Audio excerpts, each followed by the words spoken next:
Before we begin, let us take a moment to pay homage to the Perfect One. He is the Master, He is the Guide, He is the perfect teacher who born to this world. He is the fountain of loving kindness and compassion. He is our Master, the perfect teacher, Supreme Buddha. Namo tassa bhagavato arahato samma sambuddhassa. Namo tassa bhagavato arahato samma sambuddhassa. Namo tassa bhagavato arahato samma sambuddhassa.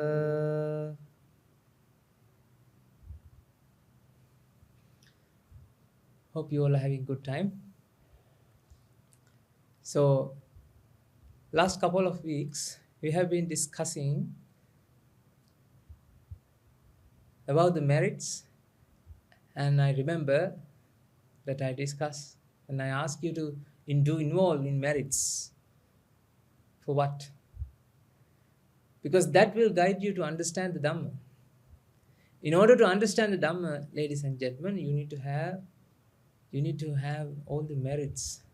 The power of merits will guide you. Power of merits will guide you to find this Dhamma. Not to find the Dhamma, I mean, but to understand, to comprehend as well. The power of merit is taking action. It's not the person, it's not the teacher's words. Teacher's words has to be there. That is one part of this equation. But your merits is another equation, another component in order to understand the Dhamma. So, ladies and gentlemen, we have been discussing about the Buddha's Dhamma. You all came here today to listen to Buddha's teaching, Lord Buddha's teachings. This is the greatest opportunity that we ever had since we were born. I was a lay person. When I was lay person, I didn't have much time to listen to Dhamma because we were busy. We didn't know. I mean, it's really sad to say that I didn't have a proper teacher, right? When I was having a lay life, right? When I was doing my PhDs and back in the days, I thought the life that I spend is the way. It's a normal way, and that's how we should spend our lives. That's what I thought. I hope that you all feel like that, the same way. But ladies and gentlemen, after I met my teacher, he showed me that this samsaric journey is very dangerous. Those days I didn't believe in future lives and past lives. I didn't believe. But he showed me one aspect. That means, if I ask you a question, right, to understand this concept, that whether you want to believe this or not, how do you confirm that your mother is your mother, truly your mother? Have you done your research? Have you proved to yourself using a DNA test or any other experiments that your mother is your mother, truly your mother, and your father is truly your father? Have you done that experiment and started to believe, or you just started to believe that? Ladies and gentlemen, we started to believe that.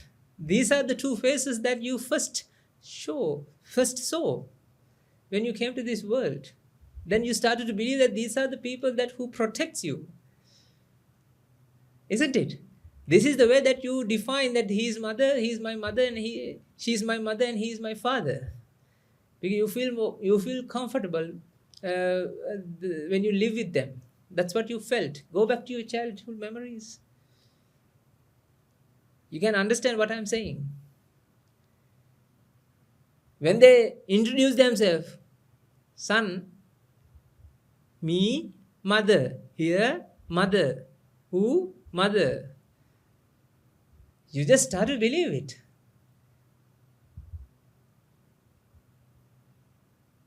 So your belief set is not something that already always proven. Your belief set is what you have listened, what you have taken, what you have been collected throughout your life. The truth is truth, even though you believe or not, isn't it? Whatever the truth that exists in the world, right, is the truth. The truth doesn't have any relationship with that, whether you believe it or not. Even though you believe it or not, the truth is truth. Are you agree with that? Of course. Before Newton introduced the gravity, wasn't there gravity? Before Newton introduced the gravity? No, it was there.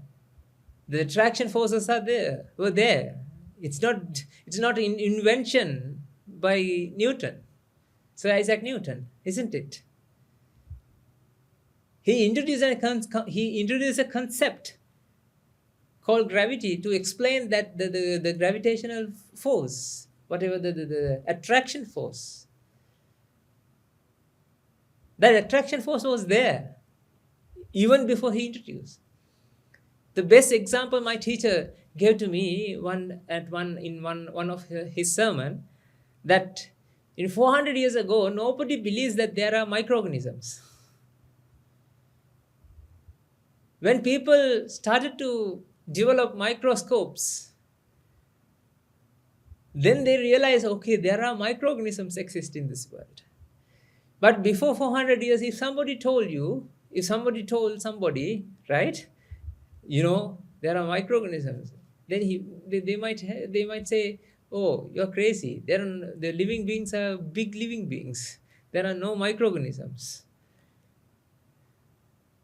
Likewise, ladies and gentlemen, whatever the truth that the world is actually governing is the truth. It's not whether it doesn't depends on whether you believe, whether you know, or whether you don't know it.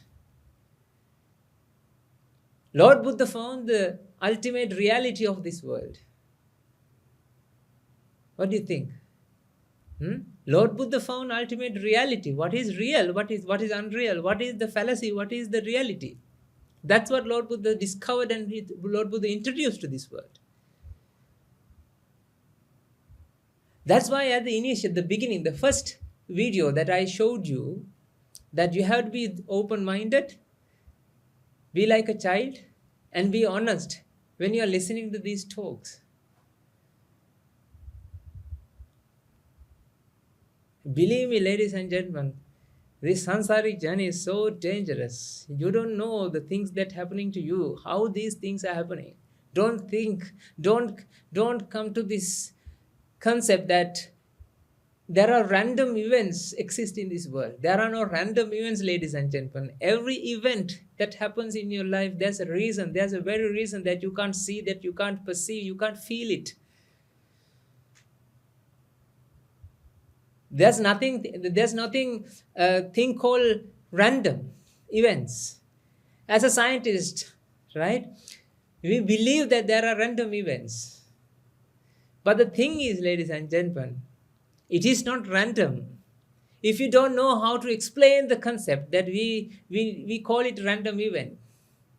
For example, in your computers, you can, in the Microsoft Excel, right, if you work with that, right, you can generate random number in Excel. Have you done that? Right, generating a random number? Tell me the truth. Is it random, or is there a reason why that number appeared on there? Ladies and gentlemen, there's an algorithm for that. It is not a random number. Isn't it? There's a way to generate it. That's why everything that happens in the world, there are causes. There's a back end of every incident that happens. That's why, ladies and gentlemen, we introduced that concept at the beginning of this talk series. That is what? What you give is what you get. Whatever the things that happening to you right now is happening because of what? What you have done in the past. This is not the Buddha's Dhamma. Buddha didn't come to this world to talk about the karma and vipaka. Even before Buddha prevails in this world, Buddha found that the truth about this world, the people were discussing about karma and vipaka. Think about the Shastra, the six, the spirits, spiritual leaders lived in Buddha's era. They were discussing about karma. They have some understanding about the karma. If you do harm to the world, you will get the harm. You will get the return. This is not the Lord Buddha's teaching, ladies and gentlemen. This is an introduction to the Lord Buddha's teaching. Even Jesus has said, what you give is what you get. Man reap what he sows. If you give good, you will get good. Love begets love. Happiness begets happiness. That's what he said. That's what people know that. This is, you have to understand. If you know, this is the thing. Whenever you have comfortable life, the times that you don't have any bumpy rides and you have everything smooth sailing, you don't have any problems. You have problems every time, but your problems are solving easily. You don't have to do much work, right? You don't have to do much toil and effort to satisfy yourself. Those days, those eras, those times, you don't feel that these things are happening because what you have given in the past. People go blind eyes, ladies and gentlemen. It's very easy to go blind eyes during this kind of time eras that in your life, when you have what you want, isn't it?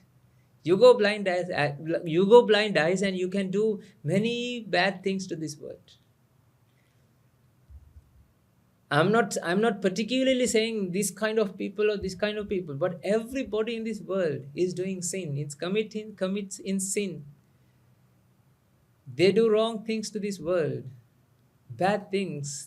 The other people, they insult, they argue, they scold, they steal. All these misconducts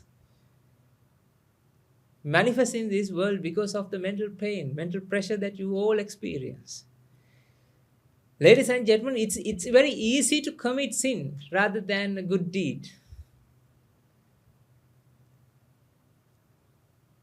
Let's go back to your childhood memory.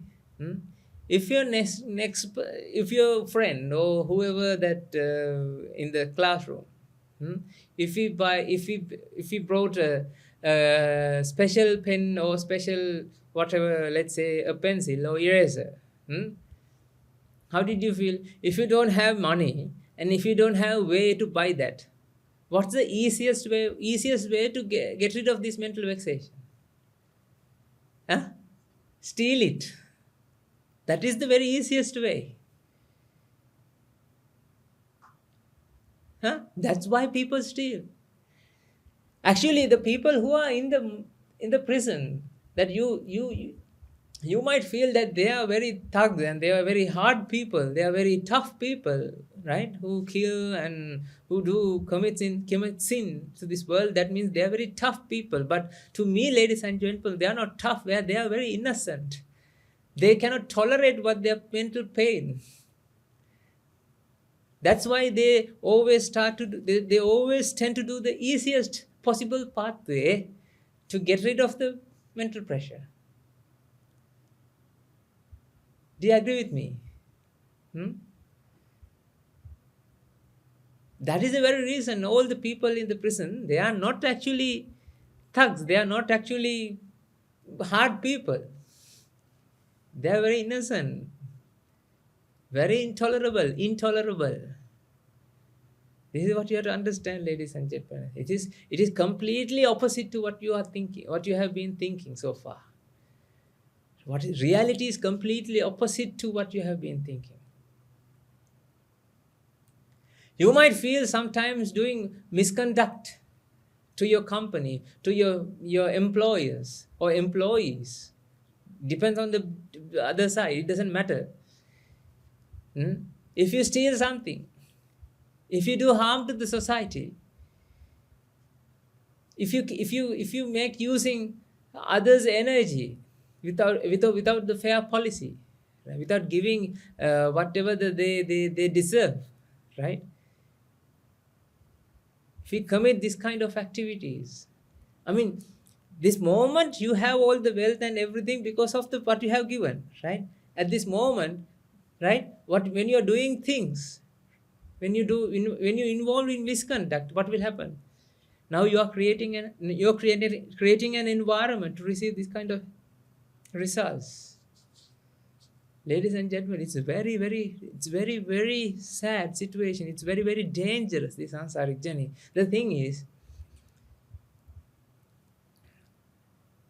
you are helping your family, you're funding you're helping your kids. You want your kids to grow up, and you have the duties and responsibilities, so you have to look after your kids, you have to look after your parents. That's why you might ended up with doing all these bad things, because that's very fair in your point of view sometimes.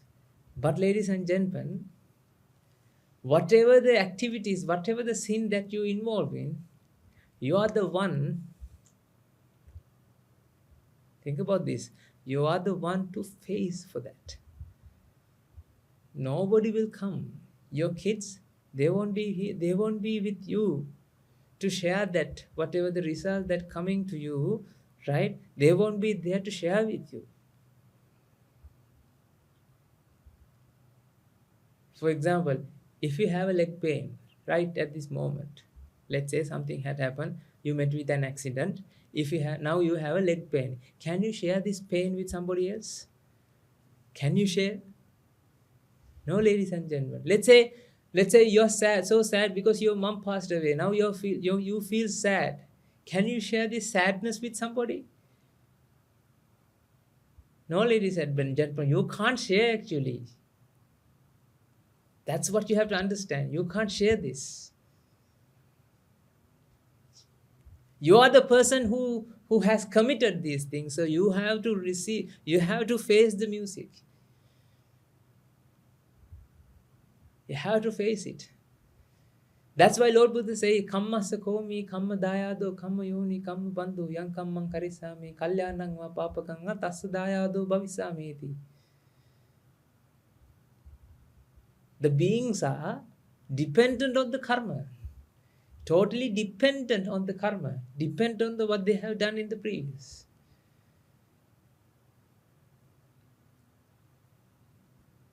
The relationships that you have right now, it's what's actually happening, ladies and gentlemen. You are now resettling those debts that you have been, right?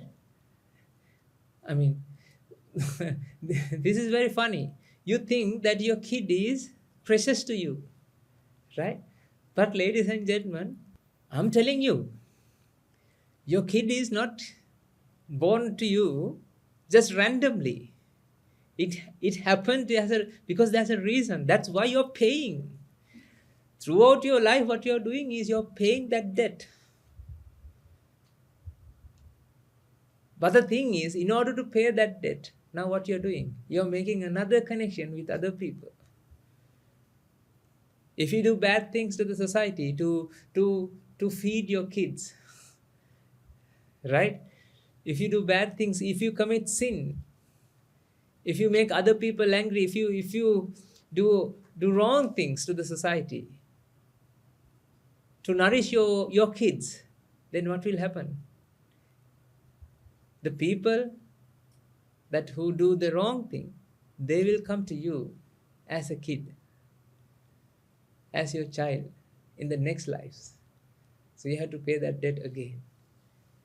Not only that, ladies and gentlemen, if you involved in thieves, stealing, not thieves, stealing, right? Actually, you have to face it. You have to face the situations. You have to face the times, right? That you will that these things will come to you.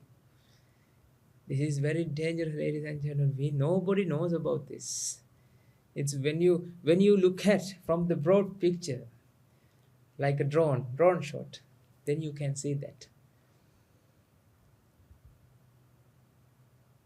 In the society, the lawyers are punishing, right, to the people who involved in misconduct, isn't it? Hmm?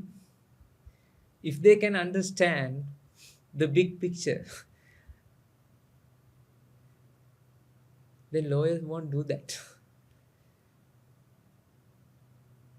Because every situation, every action, every incident that happens is actually it's paying off that debt that was having it between the connections.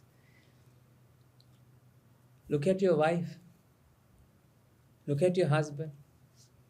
What have you been doing after you married? You're paying the debt. Don't you feel like that? I scratch your back, you scratch my back. Until you scratch my back, I say I love you. Hmm? Just I'm this is for my fun, like my interest, right? When you are having a family life, did you have a family life like actually that truly happily live ever after, something like that? Oh, some time to time, because of the weather changes, right? The moods are changing, isn't it? Huh? Haven't you seen your fathers and mothers? Are they having like birds? Love birds? No, right? Sometimes they argue. Sometimes they say I love you. Sometimes they say I hate you. I don't want to be with you.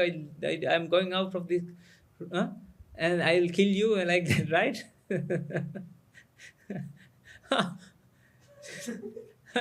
It's a drama, ladies and gentlemen. It's a drama. Think about this. but but when you're posting a photo onto the Facebook, how do you represent? Oh, you are the very loving family, the most wonderful family in this world, on this earth. I mean, you're showing off. This is not the truth. Show them the truth, what the behind the scenes. Those days when I was having family life, I remember that we faced the photo with a smile, but from the background, we are arguing each other. We are saying you what you did, and think about this. This is everybody's life. This is not. I know that I have seen my fathers and mothers. I have seen others' fathers and mothers, that how they even my grandfathers and grandmothers, how they behave as a family. These are paying debts, ladies and gentlemen. If you make somebody angry, what you're giving is anger. If you're giving anger, you will receive the anger. If you're giving happiness, you will receive happiness. It's really, I'm stressing this, ladies and gentlemen.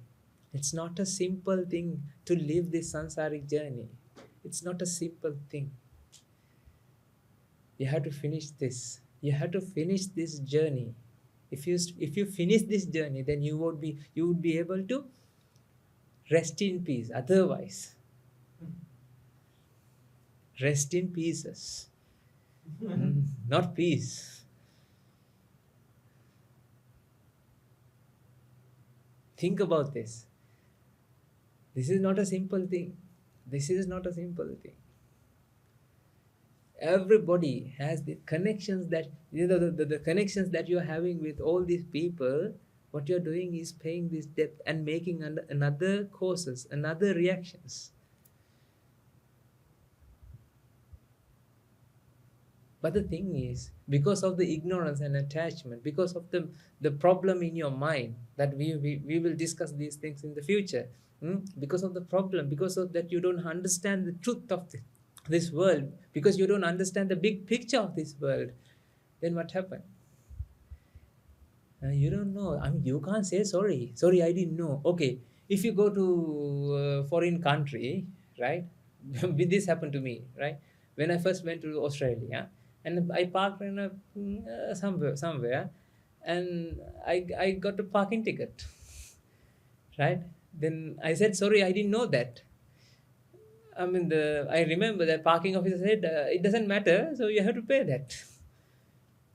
Fine. No, you have to know that. So, ladies and gentlemen, this is something like you are playing a game, you don't know the rules and regulations of that game. Open your eyes. That's why you need to come to the Sambuddha Sasana. You need to meet the Buddha one day in your sansaric journey to finish this sansaric journey. Otherwise, since you don't know the rules and regulations, you commit sin, you commit all these unmeritorious deeds, and you think that you are the controller. People, because of the think about, people are hungry of what they have hunger of what? The control, the power. They try to keep the power to control the rest of the world. You can see big countries are fighting each other. You can see all the people, all the countries, right, at this day and age, right? They are creating, they are making what? Nuclear weapons. To what? To feed the people. Nuclear weapons to feed. Why? Because they don't know what they give is what they will get. I'm really, I mean, to if you are, I'm really sorry for the people who are, I mean, leading these countries, leadership, the presidents and prime ministers. They have huge responsibility. At the same time, they commit all the sin because of the position. This is what Lord Buddha said. Na antalikke na samudda majje na pabbatanan vivaram bhavisa na vijjati so jagatipadeso yattattito munchayya papakamma. Lord Buddha said, neither in the sky, nor in the middle of the ocean, nor by entering into the cliff of the mountains. There's no any way to escape from what you have done in the past, the wrong things, the unmeritorious deed that you have done in the past. It will come back to you by hook or by crook. Ladies and gentlemen, this is a very serious thing I'm talking about. You can't say sorry. There's no person to look after you, to listen to. Oh, you say sorry, okay. Like your father and mother, right? If you say sorry, they will what do? They'll say, okay, next time you don't do. In the sansaric journey, you can't say, I'm sorry, I had done something wrong. I'm sorry, please. Who to say? There's nobody to say. You just have to face the music. You just have to face it. This is the tragedy of your life. You don't know that this is a very huge impact. We all are debtors to this world, isn't it? We have to pay what we have taken from this world. Until you're paying it off, you won't, the system won't let you go out of the system. This is the perfect trap, ladies and gentlemen. Perfect trap. That's why you need to have the perfect teacher, hmm, to crack the code, hmm, to escape from this perfect trap. That's why we say he's the perfect teacher, he's the perfect man who walked on this earth, isn't it? Think about these things. Always reflect on this. I mean, don't think that you just listen to this talk and that's it, and your life will change. No, ladies and gentlemen, you have to follow this as a course. You have to start this journey. We are doing it. We have started it, and we can see the destination. We can sense the heat. We can sense the breeze of the nibbana. That's why we are asking you to, let's practice this. Let's think about this dhamma. You're not alone. We all are here for your help, to you to help. Think about this and do reflect on this. Always keep in your mind, what you give is what you get. You will receive what you have given. No matter what it is, you will receive what you have given. Okay? See you in the next episode of Detox Your Mind. May the blessings of the Noble Triple Gem be with you all.